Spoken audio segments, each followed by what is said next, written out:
فتح مکہ کے حوالے سے بڑی خوبصورت گفتگو اور بات بہت خوبصورت انداز سے بیان ہوئی.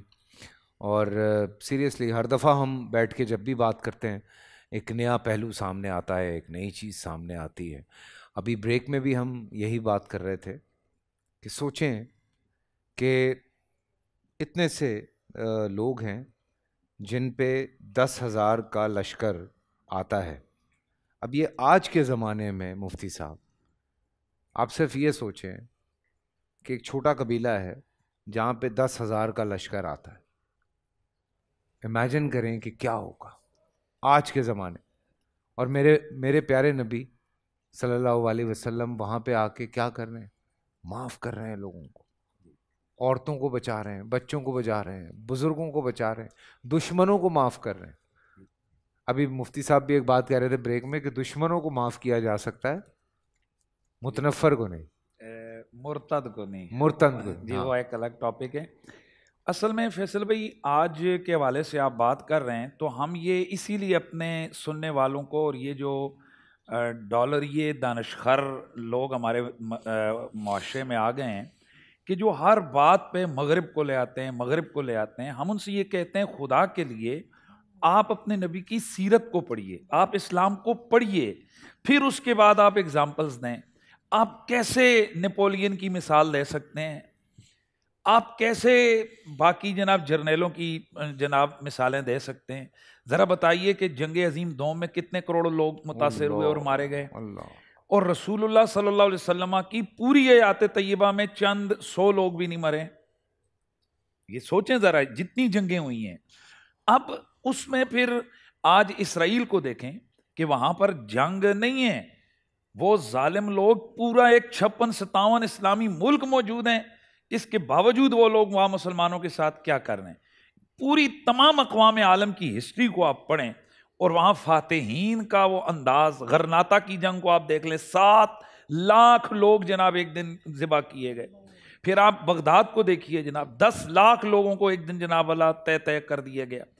اب یہ سب ایک طرف ہے اور ہمارے نبی کی سیرت دوسری طرف ہے کہ اعلان ہو رہا ہے، اپنے جنگی اپنے ساتھی کہہ رہے ہیں الیوم یوم الملحمہ، پر حضور فرماتے نہیں آج یوم الملحمہ نہیں ہے، آج جنگ کا دن نہیں ہے، آج تو مغفرت اور بخشش کا دن ہے، آج تو سکون اور امن اور راحت کا دن ہے. تو میں یہ کہہ رہا تھا کہ جہاں ایک طرف ہماری یہاں اخلاقی تربیت یہ واقعہ کرتا ہے، وہیں پر ہماری اعتقادی تربیت بھی کرتا ہے کہ ہمارے نبی کے یہاں پر بہت سارے کمالات نظر آئے. اور میں چونکہ کل مولا کائنات کا دن آنے والا ہے تو اس حوالے سے یہاں ایک ماشاءاللہ آج انہوں نے بڑی زبردست جو ہے نا وہ گفتگو کی. محترم جناب مفتی ابو محمد صاحب، ہم ان کو سلوٹ مارتے ہیں کہ بڑی پیاری گفتگو انہوں نے کی. اور وہ جو ہلا کے رکھ دیا ان کے جملے نے کہ رسول اللہ نے مولا کائنات علی المرتضیٰ کو کندھوں پر اٹھایا، تو یہ نور علی نور کی تفسیر تھی. اللہ اکبر. تو میں وہ ذرا تھوڑا سا دل کر رہا ہے، میں شارٹ ظاہر اور حضرات نہیں ہے، واقعہ ٹائم تھوڑا ہے تو میں وہ واقعہ تھوڑا سا عرض کر رہا ہوں کہ یہاں پر بھی کئی لوگ اس واقعے کے اندر بہت زیادہ زیادتی کرتے ہیں کہ وہ یہاں پر حضرت عبداللہ بن حضرت علی بن العاص کا نام لیتے ہیں، یعنی رسول اللہ کے نواسے کا نام لیتے ہیں کہ یہ رسول اللہ کے نواسے تھے کہ جنہیں حضور نے کندھوں پر اٹھایا.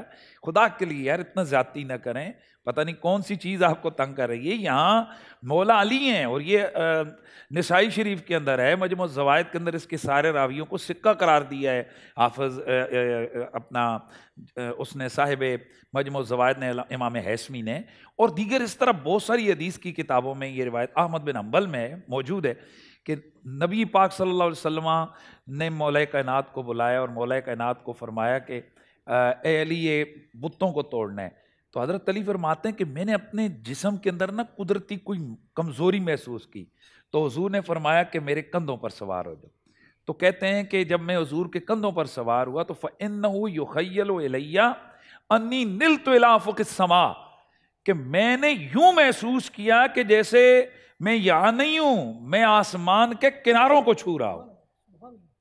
اور پھر آپ فرماتے ہیں کہ چھت کے کعبے کی چھت کے اوپر بت تھے. ویسے تو 360 سے زیادہ بت وہاں مکہ شریف کے اندر کعبے کے اندر رکھے ہوئے تھے، کعبہ شریف کے اندر، لیکن یہ ایک بڑا بت تھا جو تانبے کا تھا. تو فرماتے ہیں کہ مجھے حضور نے حکم دیا کہ اس کو توڑو، تو میں نے ایک ضرب ماری تو وہ تانبے کا بت اس طرح سے ٹوٹا کہ جس طرح شیشہ ٹوٹ کر بکھر جاتا ہے۔ اور یہاں میں تھوڑا سا سننے والوں کی توجہ چاہوں گا اور ان سے یہ عرض کروں گا کہ وہ سوچیں ذرا، کعبے کو بتوں سے صاف کب کیا حضور نے؟ فتح مکہ والے دن۔ تو اس کا مطلب ہے کہ فتح مکہ سے پہلے کعبے کے اندر کیا پڑے ہوئے ہیں؟ بت پڑے ہوئے ہیں۔ تو رسول اللہ اسی کعبے کی طرف منہ کر کے نماز کب سے پڑھ رہے ہیں؟ بالکل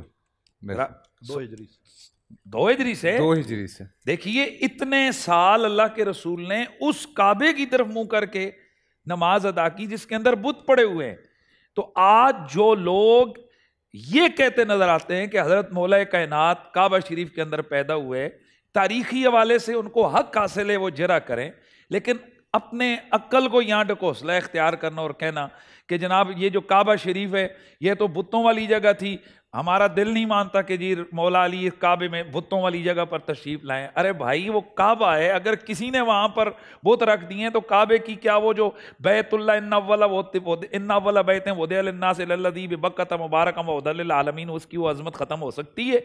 تو یہی جواب ہے کہ اسی بتوں والے کعبے کی طرف اللہ کے رسول جو ہے نا وہ منہ کر کے نماز پڑھ رہے ہیں۔ تو کسی مسجد کے اندر نامناسب چیز کے ہونے سے اس مسجد کے خدا کا گھر ہونے کا سٹیٹس ختم نہیں ہوتا، اسی طرح کعبہ شریف کا سٹیٹس ختم نہیں ہوا۔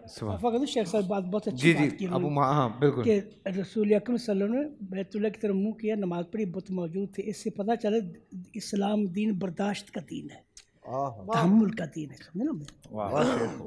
جی یہ دراصل میں باتیں کچھ ایسی ہوتی ہیں کہ جنہیں صاحب عقل اور صاحب ذوق سمجھ سکتے ہیں۔ کچھ لوگ یہ کہتے ہیں کہ حضرت علی رضی اللہ تعالیٰ عنہ کعبہ میں کیوں پیدا ہوئے؟ بھائی ان کو کسی کی پیدائش کی جگہ پر اعتراض کیوں ہو سکتا ہے؟ اگر وہ ہم سے لوگ اس پہ بھی اعتراض کرتے ہیں۔ سنیے کتابیں لکھی گئی ہیں۔ میں صرف ایک جملہ عرض کرنا چاہتا ہوں، میں اپنے انداز میں ایک جملہ عرض کرنا چاہتا ہوں کہ اللہ کو پتہ تھا کہ ایک وقت آئے گا فاطمہ بڑی ہوگی اور اس کی شادی علی سے ہوگی، تو یہ اس لیے ہوا کہ اللہ بتانا چاہتے ہیں کہ جب علی کی شادی ہوگی تو علی رب کے گھر سے آئے گا اور بیٹی نبی کے گھر سے آئے گی۔ اللہ اکبر! بھائی یہ کہاں سے لاتے ہیں یہ باتیں؟ یہ کیا چاہ رہے ہیں؟ یہ سبحان اللہ بات ہی ختم کر دی نا آپ۔ دوسری بات عرض کروں؟ جی حضرت علی، چونکہ بات چھیڑ دی ہے حضرت علی کا، حضرت علی کون ہے؟ پہلے تو یہ بات سمجھنے کی ہے نا، حضرت علی کو ہر بندہ سمجھ نہیں سکتا۔ حضرت علی رضی اللہ تعالیٰ عنہ کے متعلق آقا دو عالم کا اپنا فرمان ہے کہ حضرت علی کو اعتدال پہ سمجھو گے تو سب سمجھ آئے گا، حضرت علی کو نہیں سمجھو گے یا ادھر ہو جاؤ گے یا ادھر ہو جاؤ گے۔ تو جو حضرت علی کو نہیں سمجھے گا اسے صحابہ بھی سمجھ نہیں آئیں گے۔ میری اپنی ذات کا پریکٹیکل یہ ہے کہ میں نے تو ابوبکر عمر عثمان کو بھی حضرت علی سے سمجھا ہے۔ اور اگلا جملہ میں کہوں، اب حضرت علی رضی اللہ تعالیٰ کی چونکہ بات چھڑ گئی ہے تو حضرت علی جب پیدا ہوئے نا تو لوگ کہتے ہیں اس وقت تک آنکھیں نہیں کھولیں جب تک حضور لاب دہن لگایا نہیں۔ ہم یہ کہتے ہیں کہ علی آنکھیں کھولنے ہی نہیں چاہتے تھے۔ علی نے جب آنکھیں کھولیں تو علی کی نگاہ سب سے پہلے جس چہرے پر پڑی، آنکھیں مرتضیٰ کی ہیں، چہرہ مصطفیٰ کا ہے۔ واہ مفتی صاحب، واہ ختم کر دی بات ہی یار۔ سبحان اللہ، کیا بات ہے۔ کچھ چیزیں دنیا میں تکوینی ہوتی ہیں بالکل، اور کچھ چیزیں اوپر سے ہوتی ہیں۔ وہی نا، وہ جب مفتی صاحب بھی کہتے ہیں، آپ لوگ بھی ایک بات کہتے ہیں کہ کچھ چیزیں ہیں جو ہماری، یہ جو ہم بے عقل لوگ ہیں ان سے بالا تر ہیں۔ ان سے میں ایک مسئلہ سمجھانے کے لیے عرض کروں، شریعت کے مسائل ضروری نہیں ہے کہ ہماری سمجھ میں آ جائیں۔ بالکل، جہاں جا کر عقل ختم ہو جاتی ہے وہاں سے وہی شروع ہوتی ہے۔ اللہ، ان شخصیات کو میں نے اس دن بھی کہا تھا، یہاں شہیدی صاحب بھی بیٹھے ہوئے تھے، کہ صحابہ کرام تاریخی شخصیات نہیں ہیں، قرآنی شخصیات ہیں۔ واہ واہ واہ واہ واہ۔ لہٰذا ان کو وحی کے اسلوب کے مطابق سمجھا جائے گا۔ اگر آپ ان کو تاریخ میں سمجھیں گے تو پھر آپ وہاں جا کے گریں گے جہاں سے آپ کا واپس پلٹنا مشکل ہو جائے گا۔ واہ مفتی صاحب، مشکل ہو آپ ان کو قرآنی اسلوب کے مطابق سمجھیں۔ زبردست۔ جی مفتی صاحب، آپ بھی کچھ ارشاد فرمائیں۔ کیا بات فیصل بھائی، اس کے بعد میں کیا گفتگو کروں کہ مفتی ابو محمد صاحب نے جو آج گفتگو کی، واللہ اس میں کوئی دو رائے نہیں ہے. میں اپنی کیفیت بتا رہا ہوں, مفتی صاحب اپنی خود بتائیں گے کہ ہمارا دل اس وقت باغ باغ ہے. جو یہی گفتگو کی جائے تو میرے خیال میں امت میں یہ سارے اختلافات ختم ہو جائیں گے, کوئی چیز باقی نہیں رہے گی. اور یہ دیکھیے فتح مکہ کے موقع پر جب اولیاء کل حضرت سیدنا علی کرم اللہ وجہ الکریم کا تذکرہ ہوتا ہے, اصل میں ہوتا کیا ہے کہ کچھ لوگوں نے ہمارے درمیان, یہ بات میں کر رہا ہوں کہ دراریں ڈال دی ہیں, دوریاں پیدا کر دی ہیں. مجھے یاد آ رہا ہے مولانا طارق جمیل صاحب نے کچھ عرصہ پہلے حدیث پڑھی, من کنت مولا فہذا علی مولا. تو انہوں نے ممبر پر بیٹھ کر کہا کہ آج کے بعد میں مولا کائنات حضرت علی کو مولا کہوں گا, حضرت نہیں کہوں گا. حضرت بھی کہہ سکتے ہیں, حرج کی کوئی بات نہیں ہے. انہوں نے اپنے ذوق کی بات کی تو کچھ لوگوں نے ان پر فتاوی جات لگائے. اچھا, جب وہ فتوے لگانے والے کچھ علماء سے جو انہی کے مسلک تھے, بعد میں جب انہوں نے اپنا مطالعہ کیا اور میری ان سے ایبٹ آباد میں ملاقاتیں ہوئی تو انہوں نے کہا یار ہمارا تو طارق جمیل نے بالکل دماغ بدل کے رکھ دیا. اس نے یہ حدیث پڑھی, جب ہم اس حدیث پر گئے تو یہ حدیث تو بہت زبردست درجے کی حدیث ہے. وہ تو کہنے لگے یہ متواتر درجے میں جو ہے نا وہ معنوی طور پر پہنچی ہوئی ہے, اس کا تو انکار ہی ممکن نہیں ہے. لیکن چونکہ ہماری توجہ اس طرف نہیں گئی, یہی وجہ ہے کچھ لوگ صحابہ کرام سے دوری اختیار کرتے ہیں. کاش کہ وہ ابو بکر و عمر کو پڑھیں, کاش کہ وہ عثمان, طلحہ, زبیر, سعد, سعید کو پڑھیں. اور کچھ اہل بیت سے دور ہوتے ہیں, کاش کہ وہ اہل بیت کو پڑھیں اور اس تناظر میں پڑھیں کہ ابو بکر علی کے باب میں کیا عقیدہ رکھتا تھا, عمر علی کے حوالے سے کیا محبتوں کا ذوق رکھتا تھا, عثمان کا کیا تعلق تھا. جیسے حضرت مفتی صاحب نے ہمیں بتایا کہ مولا علی کو نہیں, مولا علی بھی عمر میں چھوٹے ہیں. مولا علی رسول اکرم صلی اللہ علیہ وسلم کی عمر مبارک 30 برس ہے جب آپ کی ولادت ہوتی ہے.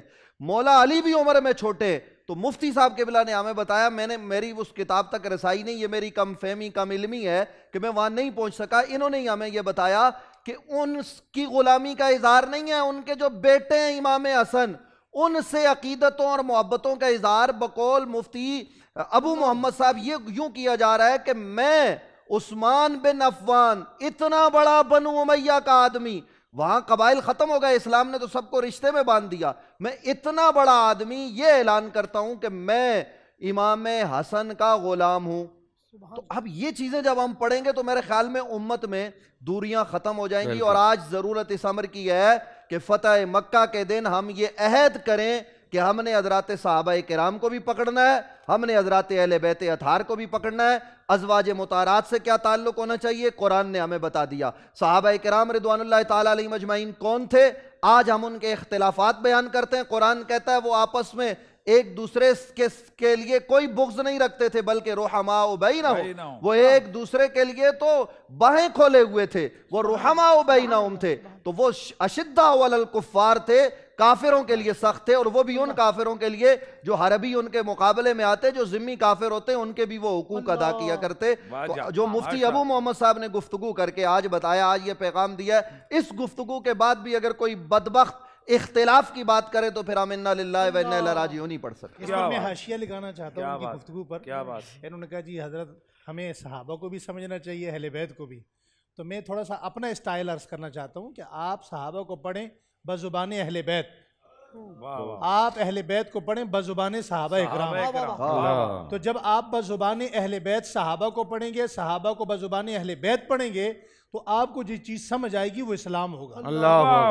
اور آپ اہل بیت کے بغیر یا صحابہ اکرام کے بغیر صحابہ کو چھوڑ کے اہل بیت کو پڑھیں گے, اہل بیت کو چھوڑ کے صحابہ کو پڑھیں گے, تو آپ کو اسلام نہیں کچھ اور سمجھ آئے گا. پورا سال انتظار تھا مجھے اس رمضان میں, 30 دن 6 ٹیمز, 12 کنٹیسٹنٹس, کیش کا پاؤں. اب گیم وہ ہوگا جسے آپ کا نہیں ہے, جس نے جو کرنا تھا کر لیا. لاکھوں عوام کو دینے کا ذمہ ان میں حصہ. شور گونجے گا ہر گلی نکڑ اور دکان, رمضان لیگ بنے گی آپ کی پہچان. نعرہ لگے گا تو پارا چڑھے گا. گیم شو ایسے چلے گا رمضان لیگ, روزانہ شام 7 بجے صرف بول انٹرٹینمنٹ پر. بول انٹرٹینمنٹ کے شوز دیکھنے کے لیے ہمارے چینل کو سبسکرائب کریں اور بیل آئیکن پر کلک کرنا نہ بھولیں.